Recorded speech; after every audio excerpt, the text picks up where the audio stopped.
Beautiful creatures of this planet. It is League Unlock. That young man is Mark. This old geezer is Eric. And it is a little weekend recap action.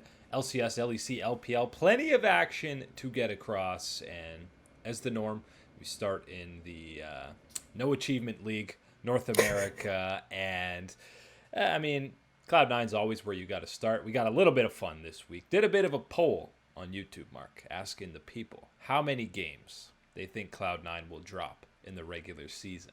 And the leading vote getter, 30%, believed they would lose 2 games. 23% said 4 or more. 4 or more. I don't see a world where even if Cloud9 is experimenting, playing some crazy picks, even playing that, they're beating most of the teams in North America.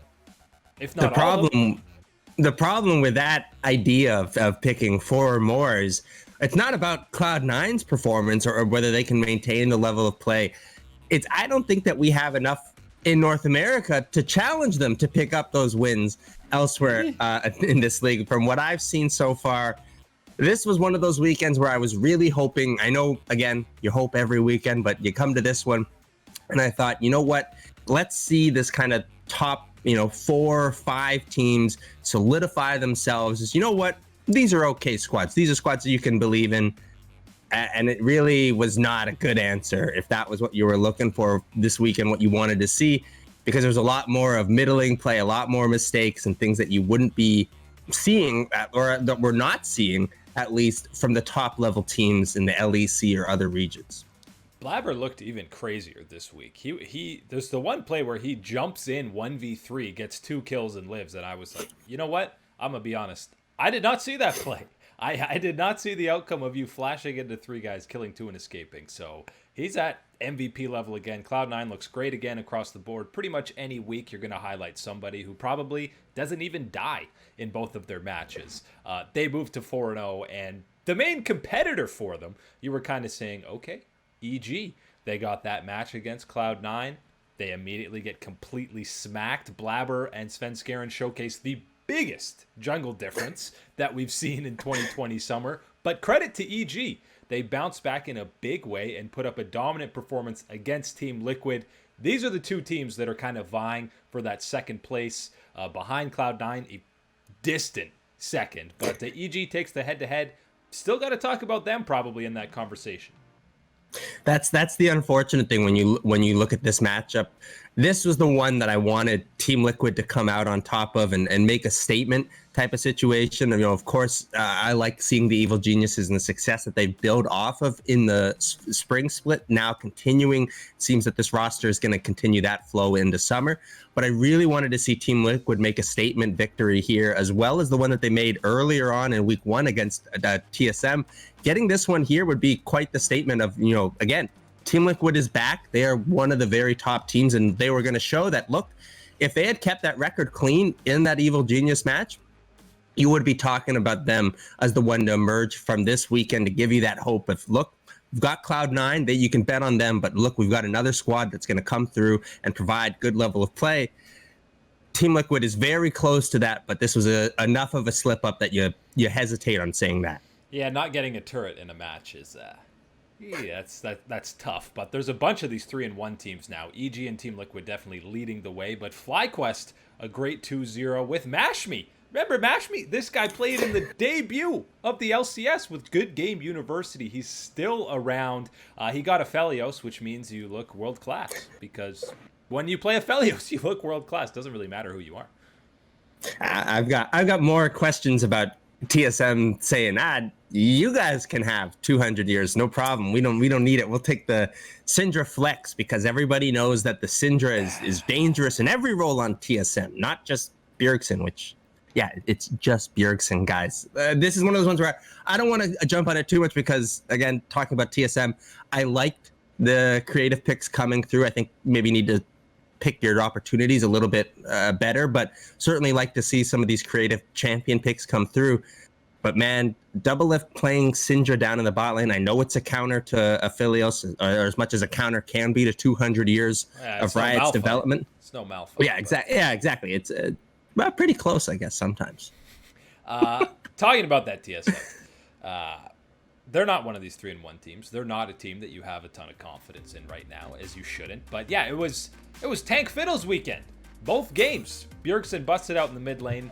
Nobody else is playing that, Mark. No one else is playing Fiddlesticks mid. Game 1, oh my, genius. 5-head. TSM's amazing. Look at this draft. And then the next game with, the Syndra bot, as you mentioned. Volibear top for Broken Blade. And everyone kind of... Who does damage on this team again? Yeah, and then of course, then you add it all off on top with the Lee Sin with a Black Cleaver. But it's one of those situations. I know that's one that LS and others are sticking on as the itemization choice. I don't know exactly where else you're supposed to go at that point. I guess the argument is for lethality because you want to be able to, if you hit anybody, if you hit the FLS, you hit the Azir, you take the journey to them, and bam, deleted. But that wasn't happening. I didn't see that one coming through, and again, that was your only chance, and that wasn't even able to be done. So a rough draft loss leading to this one feeling actually worse than the performance in game would indicate for TSM. Yeah, I mean, with that draft, it was probably a closer game than you might have expected. As we got north of 20 minutes, still a long ways to go for TSM, though. Yeah, a lot of draft issues, but I'm pretty sure when you're making that draft, and even if you're getting out of your draft and you're saying, it wasn't so great for us, even when you're looking at that, I don't think you're counting on Aphelios getting 5 kills during laning phase. So that's a different story entirely.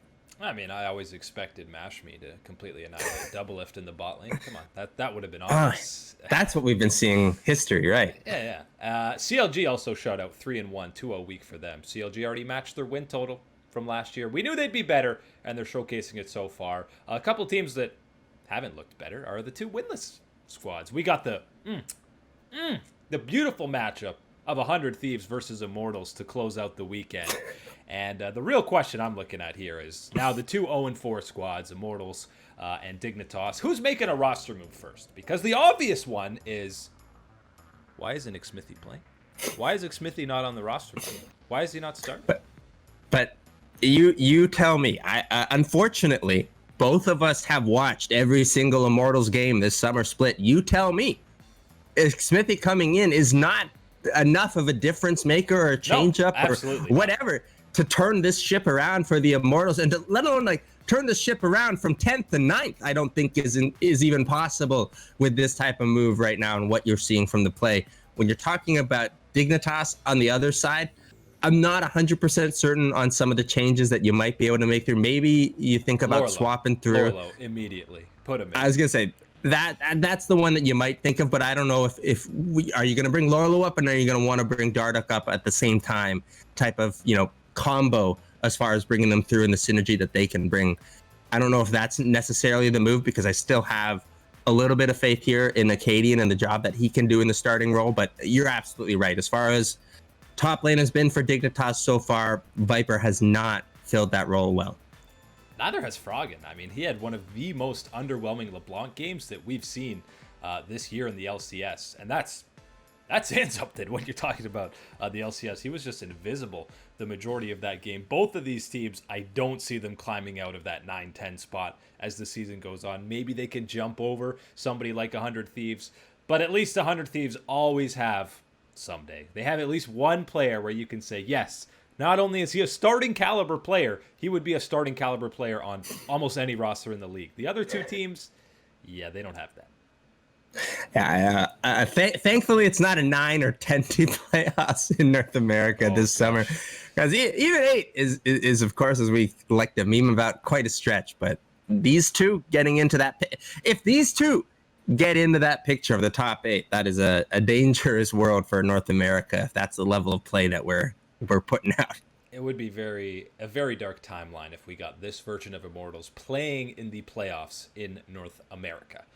European action was much more exciting. The LEC is, just like last split, basically the opposite of the LCS, where you have so many good teams that's where it's competitive. It's not in the middle chunk or the bottom half where you're saying, who's a playoff caliber team? It's who's not a playoff caliber team in Europe.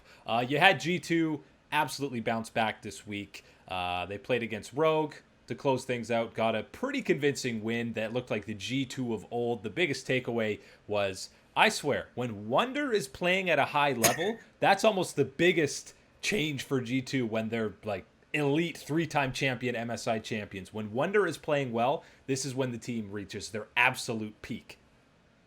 I think you're right, because when you see how he plays in that top side, the advantages that he's able to pick up, the pressure that he is able to absorb for G2, it unlocks so much more around the map for the rest of the members of this team. And when you're talking about unlocking things for the rest of the members of this team, there's no team in the world that is more dangerous for than G2, with the likes of Yankos, Perks, Caps being unlocked. Then, of course, under the radar, Mickey. We all know that Mickey can make these playmaking moves off. That is absolutely the danger that this G2 roster has. Like you said, when Wonder is that solid option, when he's holding it down topside, when he is the one making things from himself, that is absolutely when the rest of G2 can be firing on all cylinders. Just get him the Kale versus Ornn matchup every game. That's all.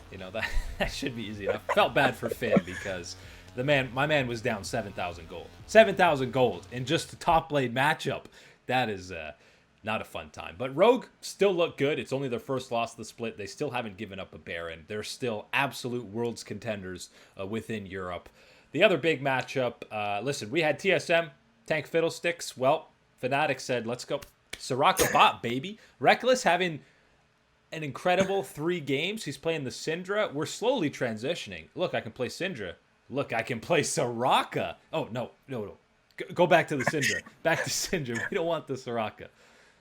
I don't necessarily have a problem with the Soraka pick. I don't have necessarily a problem with the way that Reckless has played Soraka either. I think that's been something that, I mean, a lot of people, of course, are going to be very critical of him playing things that aren't a traditional They want marksman. him on a carry because he's been playing so well. Which is certainly a fair want to have, but this is one of those ones where I look at the situation and I looked at these games and I thought the Soraka wasn't necessarily the issue. It was obviously, of course, a lot about the way that they engaged and they played around certain objectives in these matches. But of course, it was also about the rest of the composition and the rest of the way that the Fnatic members played. I think that is more important than to just focus on this, the uniqueness of the Soraka pick and say that was the issue. That's the difference maker. That's been the big change, which of course it is a difference. And yes, it is a change. I don't think that that's necessarily why you're seeing the result go so lopsided this weekend compared to what you would expect and what we have seen from Fnatic in the past. I think this is just a blip as far as the results go. But if you look at the actual performance of the players and performance of the Soraka pick, it's the big one from this past weekend of Fnatic. I don't have necessarily a big issue. I'd like to see some cleanup around Nemesis and Bwipo's play, and maybe a little slightly less hilly int. I don't want to put too much into that meme because I know that's sometimes you can get a bit too lost in the sauce. And same can go for hilly. It gets a little bit lost, but every once in a while, you got to remember that some of those ints are results of the team trying to make certain plays, trying to make certain calls. You can't put that all on hilly, but it certainly, for a lot of members of this Fnatic squad and for that horned unicorn, not a good look for Soraka. Yeah, I think you look at the other players and picks. You had Selfmade on Graves both games with the Soraka. He went 8-2-2 in 2 losses. He was trying his best in a lot of these fights, but Graves as your main carry can be kind of rough. Secondary carry, sure. But I think the biggest thing people are talking about, and deservedly so with this week, was just how Nemesis was playing. Definitely not the level we've seen the majority of his time on Fnatic. The ADTF, Twisted Fate's being played everywhere now. No one's building him AD, but Nemesis. Everyone's going Lich Bane, Zhonya's, Rabadon's. It wasn't the build that I would have liked in that game. And especially, again, revisionist history, looking back, that's not the build that I would have done at all, given what you see on the other side of the rift. But you live and you learn with it. And especially talking about the plays and the engages that he's making, I think that's where I would start, obviously, first before champions and builds, because you know how close Nemesis is with LS and how he prepares and things like that. So he's going to be, of course, up to date on all the items, the optimal builds and things afterwards. So I'd be more concerned about the actual engages and the way that he was playing this past weekend as far as cleaning it up and getting back to the level of play that we've seen from him so far this split. And let's give some credit to Origin. They did absolutely deserve that win against Fnatic, and now they've beaten both G2 and Fnatic before week 3 even strikes in the LEC. So those are 2 huge wins to have in their pocket. Origin are looking good. Nukeduck is playing much better than he did in spring. But the other team we really gotta single out and talk about is the other team at the top of the standings. 4-1 are the Mad Lions. That only loss coming to G2 in their first game, so 4 wins in a row. They're averaging the most kills in the league. Karzi's playing well. Humanoid continues to play well. Shadow right on his way to an all-pro nod for junglers this split. Mad Lions, we saw what they did in playoffs, and they have absolutely carried that momentum so far into summer. It's only gotten better from the Mad Lions into this summer split. They have truly leaned into their identity of a squad that can come through with, 1 or 2 unique picks on the day, but let alone outside of just those unique picks, it's the way that they're going to play around those picks and how they're going to push it around the map. That is what I think Mad Lions brings really special to the LEC scene, and what they've done, the way that they've played and grabbed this spot. This isn't a flash in the pan. This isn't some fluke. This is absolutely the strength and development of this roster continuing to grow and show their strengths. And not only is that the positive right now of being inside that top, but as I said, they're growing, continuing to develop, continuing to come up with different ideas and play styles. This is an exciting squad to keep an eye on in the LEC. I think they're absolutely an example of a team in Europe and how G2 has built up almost single-handedly the competitive level, because you can see a lot of G2 in how they play. And the big thing, North America, take note, there's so many rookies that are hungry to win, whereas the LCS has so many players that have been around for 4, 5 plus splits, sometimes even years, where the motivation has got to take a little bit of a dip, especially when you're on a middle tier LCS team for all those years. But these rookies are hungry, and they are looking like really the front runners to be that 3rd seed going to Worlds from Europe. And I would absolutely love to see the boys out there from the Mad Lions. The LPL, LCK. We got all the action out east. Actually, no LCK today. Sure, you had T1 getting the win against Hanwha Life. Okay, yeah, they did it. They got it done. Good for them. Even Guri got to play a bit over effort. Smeb returns to KT. They almost beat Genji, but don't quite. But the LPL had too much action for us to ignore. You had EDG versus IG, which was quite a series. The first game there, Mark, was... that was some LPL macro in the worst way possible. EDG almost threw that game. That's just Chinese League of Legends. That is a legendary way. If they were able to actually throw that one away, that would have been one of the most epic throws of all time. But you said it right. IG up to old IG things is all I saw in this matchup. Yeah, and it was the Shy again. He almost won a game. They almost won a game where he was 1-8-1. Almost won the game on the Jace. Game 2, IG comes back and stomps EDG. Game 3 was a relatively good stomp again, but the story's the same for IG. Ning is getting more consistent. The Shy is inting, and Rookie is one of the best players in the LPL, hard carrying a lot of these games. Yeah, that's certainly one of the things you're looking at here is still obviously the struggling performances of the Shy in the top side. Because you're right, Ning's performance has certainly stabilized and are looking a lot better from what we had seen in the past couple of weeks. The Shy, you can't say the same thing. So certainly waiting on that still. But when you do talk about the rest of the IG roster and why things are going well for them and again, looking like the IG of old, it's Rookie's performances, again, shining through, being that star that he needs to be in the mid lane for IG, coming through, and they get the victories. Yeah, and now they're right in the thick of the playoff hunt. I've still got to expect, this is far and away the longest slump the Shy has been in. But you look at his player cam, he's laughing. He's getting hard camped a lot of these games. But when he face checks a bush or waits a long time and someone camps there for 30 seconds waiting to kill him, he's just... these guys are camping me so hard. We're still going to win, right, guys? It's very funny to see him laugh. He's the true ARAM player, man. Summoner's Rift, I don't care about what's going on here. Meet me on the Howling Abyss. That's where it matters. That's where the real 1v1s come down. Yeah. Monday action in the LPL. You had RNG versus eStar. Crying versus his former team. Nah, Jahu's still playing every game. And Jahu's looked all right, so you can't complain too much. RNG comes away with the win, so you really can't complain. This was an Aphelios series, believe it or not, Mark. Every game, you get Aphelios, you win. That's it. Yeah. Again, even with the creativity that the LPL has as far as champion picks and the way that they want to play the game, Still 200 years shines through brighter than anything else in League of Legends.